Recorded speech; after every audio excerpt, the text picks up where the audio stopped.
கர்த்தருடைய பரிசுத்த நாமம் மகிமைப்படுவதாக. நாம் தொடர்ந்து பல வாரங்களாக எபிரேயர்கள் நிருபத்தை வாசித்து தியானித்துக் கொண்டிருக்கிறோம். எபிரேயர்கள் நிருபம் 12ஆம் அதிகாரம் 11ஆம் அதிகாரம் வருகிறப்ப நம்முடைய முற்பிதாக்கள் வேதாகம மனிதர்கள் எல்லாம் தேவனுக்கு முன்பாக எதனால் நற்சாட்சி பெற்றார்கள் என்றால் விசுவாசத்தினாலே நற்சாட்சி பெற்றார்கள். அவர்களுடைய செயல்கள் எல்லாமே அவர்கள் கர்த்தர் மீது கொண்ட விசுவாசத்தினுடைய வெளிப்பாடாக இருந்தது. அதை நாம் புரிந்திருக்க வேண்டும். தேவனுடைய சமூகத்தில் விசுவாசம் இல்லாமல் நாம் செய்யக்கூடியது வருவது எல்லாமே பாவம்தான். அப்ப வேதாகம மனிதர்கள் எல்லாம் தேவன் பேரில் கொண்டிருந்த விசுவாசத்தின் அடிப்படையிலே தங்களுடைய செயல்களை வெளிப்படுத்தினார்கள் என்பதை பார்க்கிறோம். இப்ப நம்ம என்ன செய்யணும்? அவங்க எல்லாம் ஏற்கனவே தேவனை விசுவாசித்து நற்சாட்சி பெற்று இப்ப நம்மை சுற்றி அவர்கள் இருக்கிறார்கள். நாம் இந்த உலகத்துல இருக்கிறோம். அப்ப நம்முடைய நோக்கம் என்ன அப்படின்னா, அதான் இந்த 12ஆம் அதிகாரம் 1ஆம் வசனத்துல இந்த பூமிக்குரிய வாழ்விலே விசுவாசத்தை துவங்குகிறவரும் முடிக்கிறவருமாகிய இயேசுவை நோக்கி நமக்கு நியமித்திருக்கிற ஓட்டத்தில் பொறுமையோடு ஓடணும். விசுவாசத்தை துவங்கும் இயேசுவை நோக்கி, அந்த வார்த்தை ரொம்ப முக்கியம்.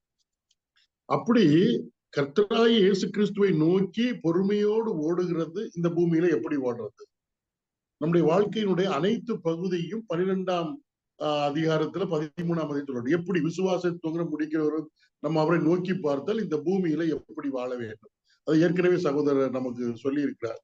கடைசியா நம்ம பார்த்து நாம் எங்கே சேர்ந்திருக்கிறோம் என்பது நமக்கு நன்றாக தெரிய வேண்டும். சீயோன், அதாவது சீனாய் மலையிடத்துல இல்ல, சீயோன் மலையிடத்துல, அப்போ பரம எருசலேம், அப்புறம் பரிசுத்தவான், எந்த நித்தியமான காரியங்கள் எல்லாம் சொல்லி 12ஆம் அதிகாரம் வருகிறப்ப 24வது வசனம் வரைக்கும் சொல்லப்படுறது. நாம் எங்கே சேர்ந்திருக்கிறோம்?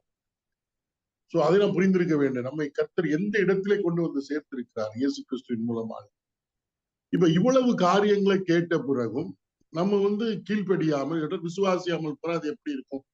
அதான் அடுத்த வசனத்துல 25வது வசனம் 12:25 பேசுகிறவருக்கு நீங்கள் செவி கொடுக்க மாட்டோம் என்று விலகாதபடி எச்சரிக்கையாக இருங்கள். ஏனெனில் பூமியில பேசினவருக்கு செவி கொடுக்க மாட்டோம் என்று விலகினவர்கள் தப்பி போகாமல் இருக்க, பரலோகத்திலிருந்து பேசுகிறவரை நாம் விட்டு விலகினால் எப்படி தப்பி போவோம்? இப்போ நம்ம கேட்கறது எங்கன்னா, பரலோகத்திலிருந்து பேசுகிறவர்.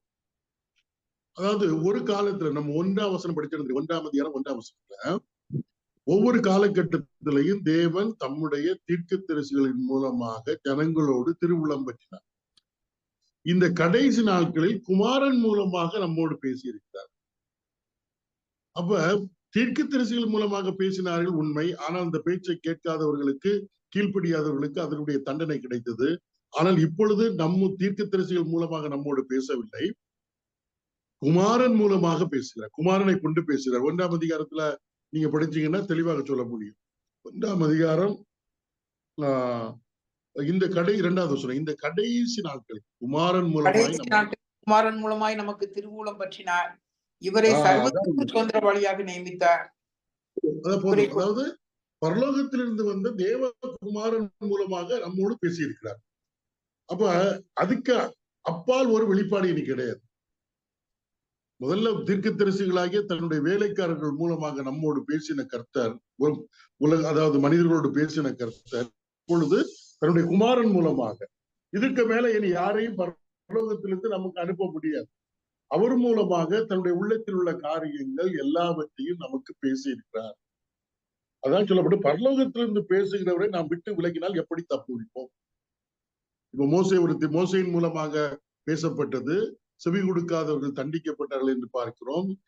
நிறைய தீர்க்கதரிசிகள் மூலமாக. அப்ப மனிதர்களை கொண்டு ஆண்டவர் பேசுகிறார் பூமியில. ஆனால் இப்ப குமாரனை அனுப்பி நம்மோடு பேசியிருக்கிறார். அப்படி பேசுகிறப்ப நாம் அவர் பேசுவதை கேட்காமல் விட்டு விட்டால் எப்படி நமக்கு தப்புறது? தண்டனை கண்டிப்பா உண்டு. செவி கொடுக்க வேண்டும், விசுவாசிக்க வேண்டும், கீழ்ப்படிய வேண்டும் என்றுதான் சொல்லப்பட்டிருக்கிறது. இன்னொரு இடத்துல வரும் பாருங்க, தூதர்கள் மூலமாக பேசப்பட்டதற்கு கீழ்ப்படியாதவர்களை தண்டிப்பார்களே, ஆனால் தேவனே சாட்சி கொடுத்தது எப்படி? அதுக்கு கீழ்ப்படியாமல் போனால் எப்படி இருப்போம்னு 2ஆம் அதிகாரத்துல வருவதை நாம் பார்க்கிறோம். அதான் இந்த வசனம். பேசுகிறவர்களுக்கு நீங்கள் செவி கொடுக்க மாட்டோம் என்று விலகாதபடிக்கு எச்சரிக்கையாயிருங்கள். ஏனெனில் பூமியிலே பேசினவருக்கு செவி கொடுக்க மாட்டோம் என்று விளைவினவர்கள் தப்பி போகாமல் இருக்க. மனிதனை கொண்டு தீர்க்கதரிசிகள் மூலமாக கர்த்தர் தம்முடைய வார்த்தைகளை பேசின வேளையில அதுக்கு கீழ்ப்படியாதவர்களுக்கு தண்டனை வந்தது. அப்படி என்றால் பரலோகத்தில் இருந்து பேசுகிறவரை நாம் விட்டு விலகினால் எப்படி தப்பிப்போம்? அது பயங்கரம் இல்ல? பயங்கரம். அதான் ரொம்ப முக்கியமான ஒரு காரியம். நீங்க உபாகம புஸ்தகம் 18ஆம் அதிகாரத்துல நினைக்கிறேன் இதை பத்தி தெளிவாக சொல்லப்பட்டு தீர்க்கதரிசிகள் ஆண்டவர் முதல்ல கர்த்தர் வந்து சீனாய் மலையில ஜனங்களோடு நேரடியாக பேசுகிறார். சத்தத்தை கேட்கிறாங்க. ஜனங்கள் என்ன சொல்றாங்கன்னா கர்த்தர் நேரடியாக பேச வேண்டாம் என்று மோசே இடத்துல சொல்லுகிறாரு. அதனால கர்த்தர் என்ன செய்கிறார்? மோசையின் மூலமாக பேசினார். ஆனா மோசையை சொல்லுகிறார், என்னை போல ஒரு தீர்க்கதரிசிய சகோதரர் நடுவே கர்த்தர் எழும்ப பண்ணுவார். அவருக்கு நீங்கள் செவிகொடாவிட்டால் பெரிய தண்டனை இருக்கின்றது. அது யாரு? வேற யாரும் இல்ல, தேவன் தன்னுடைய குமாரனை அனுப்பி அவர் மூலமாக நம்மோடு பேசியிருக்கிறார். அவருடைய வார்த்தைக்கு செவி கொடுக்காவிட்டால் தண்டனை உண்டு என்பதுதான் நீங்க சொல்லப்பட்டிருக்கிறது. இப்ப 26ஆம் வசனத்துல போலாம் பாருங்க. 26வது வசனம். அவருடைய சத்தம் அப்பொழுது பூமியை அசைய பண்ணிற்று. இன்னும் ஒரு தரம் நான் பூமியை மாத்திரமல்ல வானத்தையும் அசைய பண்ணுவேன் என்று இப்பொழுது வாக்குத்தத்தம் செய்திருக்கிறார். அவருடைய சத்தம் என்று சொல்லுகிறப்ப கர்த்தர் நேரடியாக பேசினது சீனாய் மலையில. அப்ப ஜனங்கள் அதை கேட்க மனசு இல்லை. பாருங்க, அந்த சீனாய் மலையினுடைய காட்சி எப்படி இருந்தது என்று யாத்ராமத்துல படிக்கிறப்ப தெரியும். யாத்ராமத்திலே படிக்க தெரியும். இன்னும் ஒரு முறை அவருடைய சத்தம் அதான் சொல்லப்பட்டிருக்கு. அவருடைய சத்தம் அப்பொழுது பூமியை அசைய பண்ணிட்டு, இன்னும் ஒரு தரம் நான் பூமியை மாத்திரமல்ல வானத்தை அசைய பண்ணுவேன் என்று இப்பொழுது வாக்குத்தத்தம் செய்திருக்காரு. எங்க சொல்லியிருக்காருன்னா ஆகாய் தீர்க்க தரிசன புஸ்தகம் 2ஆம் அதிகாரம் 6ஆம் வசனம். ஆகாய் தீர்க்க தரிசன புஸ்தகம் 2ஆம் அதிகாரம் 6ஆம் வசனம் வாசித்து பாருங்க. இன்னும் ஒரு தரம். ஆகாய் 2:6. சகரியாவுக்கு முன்னால சேனைகளின் கர்த்தர் சொல்லுகிறார், கொஞ்ச காலத்துக்குள்ளே இன்னும் ஒரு தரம் நான் வானத்தையும் பூமியையும் சமுத்திரத்தையும் வெட்டாந்தரையையும் அசைய பண்ணுவேன். ஒரு முறை எங்க சீனாய் மலையில அந்த கர்த்தர் பேசினப்ப இன்னும் ஒரு முறை அசைய பண்ண போறார். அதிலிருந்து காலங்கள் வர வர தீர்க்கதரிசிகளை கொண்டு பேசினார். ஏன்னா அப்ப அவங்க அப்படிதான் கேட்டாங்க. நீங்க கர்த்தரை பார்த்து மோசையை பார்த்து சொன்னாங்க, ஆண்டவர் நேரடியா பேசவே வேண்டாம் என்று சொன்னார்கள். அதனால கர்த்தர் சொல்றது சரிதான், அவங்க சொன்னது சரிதான், அதனால நீ பேசு என்று மோசை மூலமாக தீர்க்கதரிசிகள் மூலமாக பேச. இப்ப குமாரன் மூலமாக பேசி இருக்கிறார். இன்னும் ஒரு முறை பேச போகிறார். அப்பதான் சொல்லப்படுகிறது. அப்ப என்ன நினைக்கன்னா பூமி அசைய பண்ண போகிறார். 27ஆம் வசனம் அதுக்கு விளக்கம் கொடுக்கப்பட்டிருக்கு பாருங்க. இன்னும் ஒரு தரம் என்கிற சொல்லானது அசையாதவைகள் நிலைத்திருக்கத்தக்கதாக அசை உள்ளவைகள் உண்டாக்கப்பட்டவைகள் போல மாறி போகும் என்பதை குறிக்கிறது.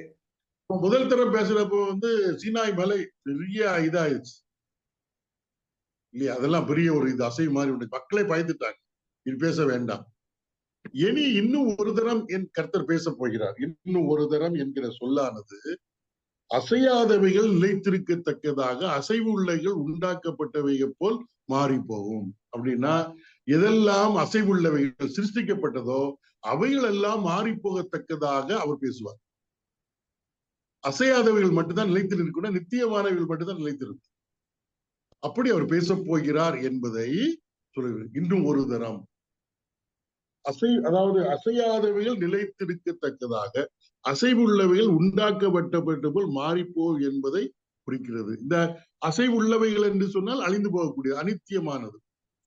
கொரிந்தியர்கள் நிருபத்துல நம்ம படிக்கிறப்ப 2 கொரிந்தியர் 4ஆம் அதிகாரத்துல காண்கிறவைகள் அனித்தியமானது, காணாதவைகளும் நித்தியமானது. இங்க அசைவுள்ளவைகள் அழிந்து போகக்கூடியது, அசையாதவைகள் என்றென்றைக்கு நிலைத்திருக்கக்கூடியது. இப்ப நம்ம எபிரேய நிருபத்தை படிக்கிறப்ப நம்முடைய முற்பிதாக்கள் வந்து தேவனால் கட்டி உண்டாக்கப்பட்ட நகரத்திற்காக காத்திருந்தார்கள், பரமதேசத்திற்காக காத்திருந்தார்கள். இப்படிதான் அவங்க அசையாததை அடைவதற்காக காத்திருந்தவர்கள், தேவனால் உண்டாக்கப்பட்ட நித்தியமானதற்காக காத்திருந்தார்கள். இந்த பூமியில அசைவுள்ளதற்காக அவர்கள் காத்திருக்கவில்லை. நாமும் அப்படிதான் இருக்கிறோம். நமக்கு அந்த நோக்கம் இருக்கணும். ஆண்டவராய் இயேசு கிறிஸ்துவை நோக்கி பார்த்து விசுவாசத்தை துவங்குறவரும் முடிக்கிறவருமே நோக்கி பார்த்து ஓடுகிற நாம் அசைவில்லாத ராஜ்யத்தை பெறதான் நாம் போகிறோம். அசைவில்லாத ராஜ்யம் அதனாலதான் 28வது வசனத்தில் போடப்பட்டிருப்பாருங்க. ஆதலால் அசைவில்லாத ராஜ்யத்தை பெறுகிறவர்களாகிய நாம் பயத்தோடும் பக்தியோடும் தேவனுக்கு பிரியமான ஆராதனை செய்யும்படி கிருபையை பற்றி கொள்ள கடவோம். அசைவில்லாத ராஜ்யத்தை பெறக்கூடியவர் நம்முடைய முற்பிதாக்கள் எப்படி பண்ணாங்க பாருங்க. 11ஆம் அதிகாரம் 16வது வசனம், 11-16. அதே அல்ல, அதிலும் மேன்மையான பரம தேசத்தையே விரும்பினார்கள். ஆகையால் தேவன் பரமதேசம் ஹெவன்லி இல்லையா கண்ட்ரி, அதான் பரமதேசம். 11:10 எபிரேயர் 11:10. ஏனெனில் தேவன் தாமே கட்டி உண்டாக்கின அஸ்திபாரங்கள் உள்ள நகரத்துக்கு அவன் காத்திருந்தான். நம்ம வந்து அசைவில்லாத ராஜ்யத்தை பெறப்போகிறோம். அசைவுள்ளதல்ல, அசைவுள்ளதெல்லாம் அழிந்து போயிருக்கு. உங்களுக்கு கேட்பாங்க, உங்களுக்கு உலகத்துல கேட்பாங்க, உங்களுக்கு அசையும் சொத்து எவ்வளவு இருக்கு, அசையா சொத்து எவ்வளவு இருக்கு, டாக்குமெண்ட்ல போடுவாங்கல்ல. அசையும் சொத்து எவ்வளவு, அசையாத சொத்து எவ்வளவு. இல்ல அசையாத சொத்துன்னு சொல்றப்ப என்ன சொல்றாங்கன்னா, நிலம் இதெல்லாம் அசையா சொத்துன்னு சொல்லுவாங்க. இல்ல மூவல் ப்ராப்பர்ட்டி, இம்மூவல் ப்ராப்பர்ட்டி. மற்றது மணி இதெல்லாம் வந்து அசையக்கூடியது. ஆனா பணமா இருந்தாலும் நிலமா இருந்தாலும் தேவனுடைய பார்வையில இதெல்லாம் அசையக்கூடியது, சிருஷ்டிக்கப்பட்டது. வீடா இருந்தாலும் அசையாத ராஜ்யத்தை பிறகு அசையில்லாத ராஜ்யத்தை பெறுகிறவர்களாகிறார். தேவனால் கட்டி உண்டாக்கப்பட்டது பரமதேசம். இதெல்லாம் அசைவில்லாத ராஜ்யம், நித்தியமானது. அதைத்தான் நாம் பெறப்போகிறோம். ஒருவேளை நமக்கு இந்த பூமியில அசையும் சொத்து அசையா சொத்து எவ்வளவு இருக்கிறது என்பதை பற்றி நம்ம பெருசா ஒண்ணு பெரிய இது பண்ண வேண்டிய அவசியம் இல்லை. அசையாத ராஜ்யத்தை பெற நித்தியமானது நோக்கம் அதுதான். ஆபிரகாமுக்கு தேவன் சொன்னார், உன்னுடைய சந்ததிக்கு கானான் தேசத்தை தருவேன். ஆனால் அவருடைய பார்வை முழுது எங்கன்னா பரமதேசம் தான். அதனாலதான் அவர் வந்து பரதேசியை போல கூடாரங்களிலே அவர்கள் வாசம் பண்ணினார்கள். அவருடைய அந்த விசுவாசம் அந்த பரமதேசம் தேவனால் கட்டி உண்டாக்கப்பட்ட அஸ்திபாரம் உள்ள தேசத்திற்காக காத்திருந்தார். அப்ப அதே விசுவாசத்தை உடையவர்களாகிய நாமும் அசைவில்லாத ராஜ்யத்தை பெறுவதற்காக பெறுகிறவர்களாகிய நாம் மறந்து போகக்கூடாது. அசைவில்லாத ராஜ்யம் பயத்தோடும் பக்தியோடும் தேவனுக்கு பிரியமான ஆராதனை செய்யும்படி கிருபையை பற்றி கொள்ளுகிறோம். அப்ப கர்த்தரை தொழுகை, கர்த்தருடைய ஆராதனை, கர்த்தரை தொழுகை வருகிறப்ப நம்ம எந்த ராஜ்யத்தை பெறக்கூடியது? நித்திய ராஜ்யம், அசைவில்லாத ராஜ்யம். பயத்தோடும் பக்தியோடும் தேவனுக்கு ஆராதனை செய்யும்படி கிருபையை பற்றி கொள்ள கடவோம். இதான் சொல்லப்பட்டிருக்கிற ஒரு விஷயம். தேவனுக்கு பிரியமான ஆராதனை. இப்ப நம்ம வந்து ஞாயிற்றுக்கிழமை கர்த்தருடைய சபையில ஆண்டவராய் இயேசு கிறிஸ்து நினைவு வருகிறோம். அதே வேளையில அதே நேரத்துல கர்த்தராய் இயேசு கிறிஸ்துவின் மூலமாக நாம் பிதாவாகிய தேவனை ஆராதிக்கிறோம். இதுல வந்து இந்த ஆராதனை தேவனுக்கு பிரியமானதுதான் என்பதுதான் கேள்வி. மற்றவங்க சொல்ல எப்படி ஆராதனை எப்படி இருந்ததுன்னு ஜனங்கள்கிட்ட கேட்பாங்க. இன்னைக்கு ஆராதனை எப்படி? அதல்ல, தேவனுக்கு எப்படி இருந்ததுதான் என்பது முக்கியம். அவருக்கு பிரியமான ஆராதனை, அது தேவனுக்கு பிரியமாய் ஆராதனை செய்யும்படி. தேவன் வந்து என்ன செய்யறாருன்னா, ஆவியோடும் உண்மையோடும் தொழுது கொள்ளுகிறவர்களை விரும்புகிறார். ஆராதனையை விட ஆராதிப்பவர்களை விரும்புகிறார் என்று யோவான் சுவிசேஷம் 14ஆம் அதிகாரத்துல சொல்லப்பட்டிருக்கு. சாரி, யோவான் சுவிசேஷம் 4ஆம் அதிகாரத்துல தேவனுக்கு பிரியமான கர்த்தரை தொழுது கொள்ள நான் தனிப்பட்ட முறையிலோ இல்லைன்னா சபையாகவோ வருகிறப்ப தேவனுக்கு பிரியமான ஆராதனையை தான் ஏறெடுக்கணும். அவருக்கு பிரியமான, அவருக்கு எது பிரியமான? அவருக்கு வார்த்தை இல்லாட்டா பேச்சு திறமை இதெல்லாம் கிடையாது. அதெல்லாம் உள்ளத்துல இல்ல. தேவனுக்கு பிரியமான ஆராதனை தான் எப்பவுமே. நான் இன்றைக்கு கர்த்தரை ஆராதிக்கிறேன் சபையாக, தனிநபராக. அந்த ஆராதனை தேவனுக்கு பிரியமாக இருக்கிறதா என்பதுதான் பார்க்கணும். இந்த எபிரேய நிருபத்துல வந்து இந்த தேவனுக்கு பிரியமான ஆராதனையை பற்றி சொல்றப்ப சில வசனங்கள் சொல்லப்பட்டிருப்பாருங்க. 13-14 என்ன சொல்லப்பட்டிருப்பாருங்க? நிலையான நகரம் நமக்கு இங்கே இல்லை, வரப்போகிறதையே நாடி தேடுகிறோம். அசைவில்லாத ராஜ்யம். இங்க வந்து அது என்ன சொல்லப்படும்? நிலையான நகரம் நமக்கு இங்கே இல்லை, வரப்போகிறதையே நாடி தேடுகிறோம். 15 ஆகையால் அவருடைய நாமத்தை துதிக்கும் உதடுகளின் கனியாகிய சோஸ்திர பலியை அவர் மூலமாய் எப்போதும் தேவனுக்கு செலுத்த கடவோம். நம்ம வரப்போகிற நாடி தேடுகிறோம். இந்த நகரத்தை அல்ல, அசைவில்லாத ராஜ்யத்துக்கு பங்காளிகள். அதனால அவருடைய நாமத்தை துதிக்கும் உதடுகளின் கனியாகிய ஸ்தோத்திர பலியை, கர்த்தருடைய நாமத்தை துதிக்கும். இல்ல, நான் வேதத்தை படிக்கிறப்ப வந்து அவர் யார், எப்படிப்பட்டவர், அவருடைய மேன்மை என்ன, என்பதை அறிகிறோம். அதை நினைக்கிறப்ப உள்ளத்துல ஒரு சந்தோஷம். அதன் அடிப்படையில அவரை துதித்தார். அவருடைய நாமத்தை துதிக்கும் உதடுகளின் கனியாகிய ஸ்தோத்திர பலியை அவர் மூலமா யாரை கர்த்தராகிய இயேசு கிறிஸ்து எப்பொழுதும் தேவனுக்கு செலுத்த கடவுள். கர்த்தராகிய இயேசு கிறிஸ்துவின் மூலமாக தேவனிடத்துல கிட்டி சேர்கிற பாக்கியம் நமக்கு கிடைத்திருக்கிறது. அதான் எபிரேயர் நிருபத்துல நம்ம படிக்கிறோம். ஒரு மகாபிரதான ஆசாரியராக இருக்கிறார். அவர் மூலமாக நாம் தேவனிடத்துல கிட்டி சேர்கிறோம். அப்படி கிட்டி சேர்ந்தவர்கள் அவர் மூலமாய் தேவனுக்கு பிரியமான பலி உதடுகளின் கனியாகிய ஸ்தோத்திர பலிய அவருடைய நாமத்திற்கு துதிக்கும் உதடுகளின் கனியாகி ஸ்தோத்திர பலியை செலுத்த வேண்டும். தேவனுக்கு செலுத்த கடவும். இது ஒண்ணு. 16ஆம் வசனம் 13-16. அன்றியும் நன்மை செய்யவும் தான தர்மம் பண்ணவும் மறவாதிருங்கள். இப்படிப்பட்ட பலிகளின் மேல் தேவன் பிரியமாய் இருக்கிறார். நன்மை செய்வது, தான தர்மம் செய்வது, இதெல்லாம் தேவனுக்கு பிரியமான பலிகள். ஆராதனை என்று சொல்லுறப்ப பலி செலுத்துதல், இல்லாட்ட காணிக்கை செலுத்துதல் அடங்கிவிடும். அப்ப நன்மை செய்யவும் தான தர்மம் பண்ணவும் மறவாதிருங்கள். இப்படிப்பட்ட பலிகளின் மேல் தேவன் பிரியமாயிருக்கிறார் இல்லையா? அதே மாதிரி கர்த்தரை தொழுது கொள்கிறது என்பது இன்னொரு விஷயத்துல இருக்கு. புத்தி உள்ள ஆராதனைன்னு ரோமர் 12ஆம் அதிகாரத்துல படிக்கிறோம். ரோமர் 12ஆம் அதிகாரம் 1ஆம் வசனம். ரோமர் 12:1. அப்படி இருக்க சகோதரரே, நீங்கள் உங்கள் சரீரங்களை பரிசுத்தமும் தேவனுக்கு பிரியமான ஜீவ பலியாக ஒப்புக் கொடுக்க வேண்டும் என்று தேவனுடைய இரக்கங்களை முன்னிட்டு உங்களை வேண்டிக் கொள்கிறேன். இதுவே நீங்கள் செய்யத்தக்க புத்தி உள்ள ஆராதனை. அப்ப இது புத்தி உள்ள ஆராதனை. நம்முடைய சரீர அவயவங்களை ஜீவ பலியாக தேவனுக்கு ஒப்புக் கொடுத்தார் இல்லையா? அவர் நம்மை விலைக்கு வாங்கி விட்டார். அதை நம்ம புரிந்து கொள்ள வேண்டும். இந்த சரீரம் நம்முடையது அல்ல. இல்ல 1 கொரிந்தியர் நம்ம தெளிவா பார்க்கிறோம். இந்த சரீரம் நம்முடையது அல்ல, இது தேவனுக்கு சொந்தமானது. அது அவர் கிரயம் கொடுத்து இதை வாங்கி விட்டார். அதனால நம்முடைய ஆவியில, ஆத்மாவில, சரீரத்துல தேவனை நாம் மகிமைப்படுத்த வேண்டும் என்பது இது புத்தி உள்ள ஆராதனை. இப்ப நான் என்னை கர்த்தருக்கு ஒப்பு கொடுக்காமல் நான் வேணா உதட்டு அளவுல நான் என்னன்னு சொல்லி தேவனை துதிக்கலாம்னா அது ஈடுபடாது. இது புத்தி உள்ள ஆராதனை.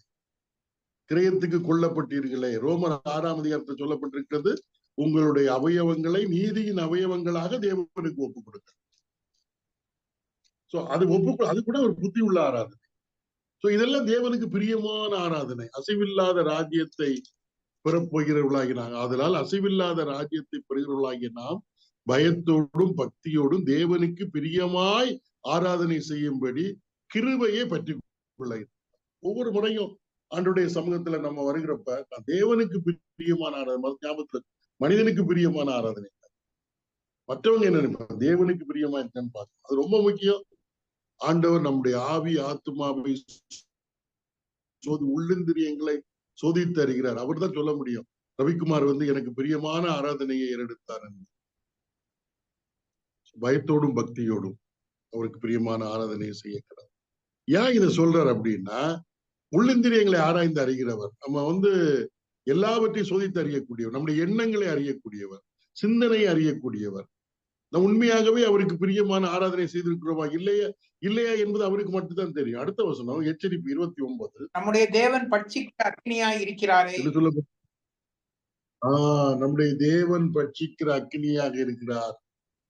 இல்ல அவரிடத்துல நம்ம எனது சாதாரணமான பயத்தோடும் பக்தியோடு தான் அவரிடத்தில் செல்ல வேண்டும், அவரை ஆராதிக்க வேண்டும். ஏன்னா உபாகம புஸ்தகத்துல தான் இந்த வசனம் வரும் பாருங்க. உபாகமம் 4ஆம் அதிகாரம் 24வது வசனம். உபாகமம் 4ஆம் அதிகாரம் 24வது வசனம். உன் தேவனாகிய கர்த்தர் பட்சிக்கிற அக்னி, அவர் எரிச்சல் உள்ள தேவன். அவ்வளவுதான். இது புரிஞ்ச விசுவாசம், அதாவது நம்முடைய முற்பிதாக்கள் விசுவாசத்தினாலே நற்சாட்சி பெற்றவர்கள், தங்கள் விசுவாசத்தை செயலிலே காண்பித்தவர்கள். நாம இன்னைக்கு விசுவாசத்தை துவங்குறவரும் முடிக்கிறவருமாகிய இயேசுவை நோக்கி நமக்கு நியமித்திருக்கிற ஓட்டத்தில் நம்ம ஓடணும். அப்படி ஓடக்கூடியவர்கள் அசைவில்லாத ராஜ்யத்தை நாம் பெறப்பெறுகிறோம்.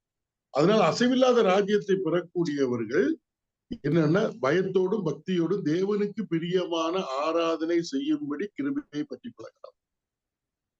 தேவனுக்கு பிரியமான இன்னைக்கு நிறைய பேர் சொல்றாங்கன்னா ஆராதனை கவர்ச்சியா இல்லை, அதனால வாலிபர்களை இழுக்கணும், அவங்களை இழுக்கணும், அதுக்குன்னு பல பல தந்திரங்களை பல காரியங்களை செய்யறாங்க. இது மனுஷனுக்கு கேட்கறதுக்கு நல்லது, இல்லாட்ட பார்வைக்கு அப்படி அல்ல. தேவனுக்கு பிரியமா இருக்கான்னு, தேவனுக்கு பிரியமான அது ஒவ்வொருத்தரும் சிந்திச்சு பார்க்கணும். அது ஞாயிற்றுக்கிழமை மட்டும் இல்லை இல்லையா, பல விதமான அந்த ஆராதனை சொல்லி பார்த்துருக்கேன். இதெல்லாம் இப்ப எபிரேயர்ல நம்ம 2 படிச்சோம், ரோமர்ல படிச்சோம். இன்னும் 1 பேதுருல ஒரு வசனம் இருக்கு. 1 பேதுரு 2ஆம் அதிகாரம் படிச்சு பாருங்க, 2:5 படிச்சு பாருங்க. 1 பேதுரு 2:5. ஜீவனுள்ள கற்களை போல ஆவிக்கேற்ற மாளிகையாகவும் இயேசு கிறிஸ்து மூலமாய் தேவனுக்கு பிரியமான ஆவிக்கேற்ற பலிகளை செலுத்தும்படிக்கு பரிசுத்த ஆசாரிய கூட்டமாகவும் கட்டப்பட்டு வருகிறீர்கள். தேவனுக்கு பிரியமான இயேசு கிறிஸ்துவின் மூலமாய் தேவனுக்கு பிரியமான ஆவிக்கேற்ற பலிகளை செலுத்தும்படிக்கு பரிசுத்த ஆசாரிய கூட்டமாக கட்டப்பட்டு வருகிறீர்கள், ஜீவனுள்ள கற்களாக. தேவனுக்கு பிரியம்தான் இந்த ஆராதனைனால. அது யாருக்கு பிரியமா இருக்கணும்? தேவனுக்கு பிரியமா இருக்கு. அது ரொம்ப நம்முடைய மனசுல எப்போ பதிஞ்சிருக்கு. சபையாக கூடி வருகிற மட்டும் இல்லை, எப்ப நம்முடைய தனிப்பட்ட முறையில எப்பவும் தொழுகை என்பது தொடர்ந்து நடைபெறக்கூடிய காரியம். வாரத்துல ஒரு நாள் சபையாக கூடி வருவதற்கான வாய்ப்பு நமக்கு கிடைக்கப்பட்டிருக்கிறது, அவ்வளவுதான். மற்றபடி தொழுகை என்பது நடைபெற்றுக் கொண்டிருக்க காரியம். நம்ம பைபிள்ல படிச்சோம்னா, இடைவிடாமல் ஆராதிக்கிற தேவன், எங்கள் முற்பிதாக்கள் இடைவிடாமல் ஆராதிக்கிறார்கள். அதனாலதான் ஆண்டவர் சொன்னாரு, ஆவியோடு உண்மையோடு தொழுது கொள்ளுதல் என்பது அதுக்கு டைம் இது கிடையாது, எந்த நேரமும். இது நம்ம சொல்லல, சபையாக கூடி வருகிறப்ப நடக்கிறது மட்டும்தான் தொழுகை அப்படின்னு நினைக்கிறோம். ஆனா வேதத்தை படித்து பார்த்து அதை தெளிவுபடுத்திக் கொள்ள. ஆனால் தொழுகை ஆராதனை என்பது தேவனுக்கு பிரியமா இருக்கு. அதான் நம்ம ஒவ்வொரு முறையும் கத்துட்டு, ஆண்டவரே நான் ஏறெடுத்த ஆராதனை உமக்கு பிரியமுள்ளதாக இருக்கிற, உமக்கு பிரியமுள்ள ஆராதனை செய்ய வேண்டும் என்கிற அந்த கான்சியஸ் ரொம்ப முக்கியம் நமக்கு. எங்க விசுவாசத்தை துவங்கினவரும் முடிக்கிறவரும் இயேசுவை நோக்கி இந்த பூமியில ஓடிட்டு இருக்கிறப்ப இப்படிப்பட்ட ஆராதனை என்பதை நாம் முடிந்து கொள்ள வேண்டும். இப்ப 13வது அதிகாரம் வருகிறப்ப நம்ம எப்படி கிறிஸ்துவை நோக்கி இயேசுவை நோக்கி நியமித்திருக்கிற ஓட்டத்துல பொறுமையோட ஓடிட்டு இருக்கிறோம்னா, மற்ற நமக்கு இன்டர்பர்சனல் ரிலேஷன்ஷிப்னு சொல்லுவாங்க இல்ல, மற்றவர்களோடு உள்ள உறவு எப்படி இருக்கும் அப்படின்னு சொல்றப்ப நம்ம நிலைத்திருக்க வேண்டிய உறவு என்ன? 1வது சொன்னோம், சகோதர சிநேகம் நிலைத்திருக்க கடவுது. அவ்வளவுதான் முதல்ல சொல்லப்பட்டிருக்கிறது. நம்மில் இணைத்திருக்கக்கூடிய உறவு சகோதர சிநேகம், பிரதர்லி லவ் நிலைத்திருக்க கடவுள். அதாவது இது ஒரு ஆச்சரியமானாங்க. அதாவது நாம் ஒரே இயேசு கிறிஸ்துவின் மூலமாக தேவனுடைய பிள்ளைகளாக, அப்ப தேவனுடைய பிள்ளைகள் ஆன எல்லாருமே சகோதர சகோதரிகள். இது நிலைத்திருக்க வேண்டும். படிப்புல வித்தியாசம் இருக்கலாம், வசதியில வித்தியாசம் இருக்கலாம், மற்றபடி கல்ச்சர் பண்பாட்டுல வித்தியாசம் இருக்கலாம், மொழியில வித்தியாசம் இருக்கலாம். தேவனுடைய பிள்ளைகள் மத்தியில சகோதர சிநேகம் நிலைத்திருக்க கடவுது. ஒரே பிதாவினுடைய பிள்ளைகள். இத உலகத்துல அநேக தத்துவ ஞானிகள் எல்லாம் சொன்னாங்க. இந்த சகோதர சிநேகம் இதுதான் எல்லா இடமும் நினைச்சிருக்கணும் அப்படி நாங்க கொண்டு வர முடியல. ஆனால் இயேசு கிறிஸ்துவின் மூலமாக தேவனுடைய பிள்ளைகளானவர்கள் தங்களுக்குள் இந்த சகோதர சிநேகத்தை காத்துக் கொள்வது மிக மிக அவசியம். சகோதர சிநேகம் நிலைத்திருக்க கடவுள் என்பதோடு ஒரு வசனம் நான் வச்சிருக்கிறேன். அது என்னன்னா 1 பேதுரு 1:22 அப்படிங்க. 1 பேதுரு 1:22. ஆகையால் நீங்கள் மாயமற்ற சகோதர சிநேகம் உள்ளவர்களாய் இருக்கும்படி ஆவியினாலே சத்தியத்திற்கு கீழ்ப்படிந்து உங்கள் ஆத்துமாக்களை சுத்தமாக்கி கொண்டவர்களாய் இருக்கிறபடியால் சுத்த இருதயத்தோட ஒருவரில் ஒருவர் ஊக்கமாய் அன்பு கூறுங்கள். அப்ப சகோதர சிநேகம், மாயமற்ற சகோதர சிநேகம் இருக்கும்படிக்கு என்ன நடக்குது பாருங்க. ஆவியினாலே சத்தியத்திற்கு கீழ்ப்படித்து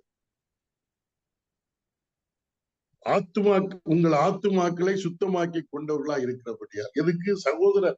மாயமற்ற சகோதர சிநேகம் நம்மில் நிலைத்திருப்பதற்கு, இல்லாட்டா நீடித்திருப்பதற்கு ஆவியினாலே சத்தியத்திற்கு கீழ்ப்படிந்து உங்கள் ஆத்துமாக்களை சுத்தமாக்கி கொண்டவர்களா இருக்கிறபடியால் சுத்த இருதயத்தோட ஒருவரில் ஒருவர் ஊக்கமா என்ன செய்யுங்க? அன்பு கூறுங்க. அப்ப சகோதர சிநேகம் ரொம்ப ரொம்ப முக்கியம் இல்லையா? சகோதர சிநேகம். விசுவாசத்தை துவங்குறவரும் முடிக்கிறவருமாகிய இயேசுவை நோக்கி நமக்கு நியமித்திருக்கிற ஓட்டத்தில் ஓடுகிறப்ப ஒருவரோடு உள்ள உறவு சகோதர சிநேகத்தின் அடிப்படையில் இருக்க வேண்டும். நாம் தேவனுடைய பிள்ளைகள், நாம் சகோதர சகோதரிகள், நமக்கு ஒரே பிதா இருக்கிறார். இயேசு கிறிஸ்துவின் மூலமாக நாம் அந்த பிதாவினுடைய பிள்ளைகளானோம். இப்ப நம்ம எல்லாம் யாரு? எந்த பாகுபாடும் இல்லாமல் சகோதர சகோதரிகள். அந்த சிநேகம் நிலைத்திருக்க கடவுது. அடுத்தது சொல்லப்பட்டிருக்கிறது 2வது வசனம். அந்நியரை உபசரிக்க மறவாதிருங்கள், அதனாலே சிலர் அறியாமல் தேவதூதரையும் உபசரித்தது உண்டு. அதுக்கு அந்நியரை உபசரித்தல். இது ஒரு ரொம்ப ஆச்சரியமான. உலகத்துல நீங்க பாத்தீங்கன்னா அந்நியர், ஸ்ட்ரேஞ்சர்ஸ், இல்ல சொந்தக்காரங்க, நண்பர்கள், இப்படிதான் அந்த உறவுகள் இருக்கு. அந்நியர். நமக்கு அப்படி இல்லை. கர்த்தராகிய இயேசு கிறிஸ்துவை உண்மையாகவே ஏற்றுக்கொண்ட அனைவருமே நம்முடைய சகோதர சகோதரிகள். அவர்களை பார்த்தாலும் பார்க்காவிட்டாலும், இல்லாட்டா பார்ப்பதற்கு ஒரு சந்தர்ப்பம் கிடைத்தாலும் அவர்கள் நம்முடைய சகோதரர் சகோதரிகள் என்பதை மறந்து விடக்கூடாது இல்லையா? பழைய ஏற்பாட்டை நீங்க பாத்தீங்கன்னா அந்த விருந்தோம்பல் அடிக்கடி சொல்லப்பட்டிருக்கு. ஆபிரகாம், இங்க சொல்லப்பட்டிருக்க அந்த நிகழ்ச்சி தான். ஆபிரகாம் ஒரு நாள் உஷ்ண நேரத்துல, வெயில் நேரத்துல மரத்தடியில உட்கார்ந்து இருக்கிறாரு. 3 பேர் வருகிறாங்க. அவர்களை வருந்தி அழைக்கிறார், உணவு கொடுக்கிறார். விளைவு என்ன? சாராவுக்கு இன்னும் ஒரு உற்பத்தி காலத்திலே குழந்தை பிறக்கும் என்று சொல்லிவிட்டு அவர்கள் சொல்லுகிறதும், சோதங்குமார் அழிக்கப்படுகிற காரியம் எல்லாம் இவருக்கு வெளிப்படுத்தப்படுகிறது. அதனால கர்த்தருடைய பிள்ளைகள் கர்த்தருடைய நாமத்துல உள்ளவர்களை ஏற்றுக்கொள்ளுதல் தான் அந்நியர்கள். அந்நியர்கள் தான் நமக்கு தெரியாதவர்கள், ஆனால் கர்த்தராகிய இயேசு கிறிஸ்து விசுவாசத்தை ஏற்றுக்கொண்டவர். அந்நியரை உபசரிக்க மறவாதிருங்கள். அதனாலே சிலர் அறியாமல் தேவதூதரை உபசரித்து. விருந்தோம்பல் ரொம்ப ரொம்ப முக்கியம். நீங்க புதிய ஏற்பாடு படிக்கிறப்ப சபையில கர்த்தருடைய ஊழியத்தை செய்யக்கூடிய மூப்பர்கள், உதவிக்காரர்கள், இவர்களுடைய ஒரு முக்கியமான அவரிடத்தில் இருக்க வேண்டிய ஒரு குணாதிசயம் விருந்தோம்பல், உபசரித்தல் என்று சொல்லப்பட்டிருக்கு. உபசரித்தலையும் கிறிஸ்தவ விசுவாசத்தை பிரிக்க முடியாது. மற்றவர்களை உபசரித்தல் அதான் சொல்லப்பட்டிருக்கிறது.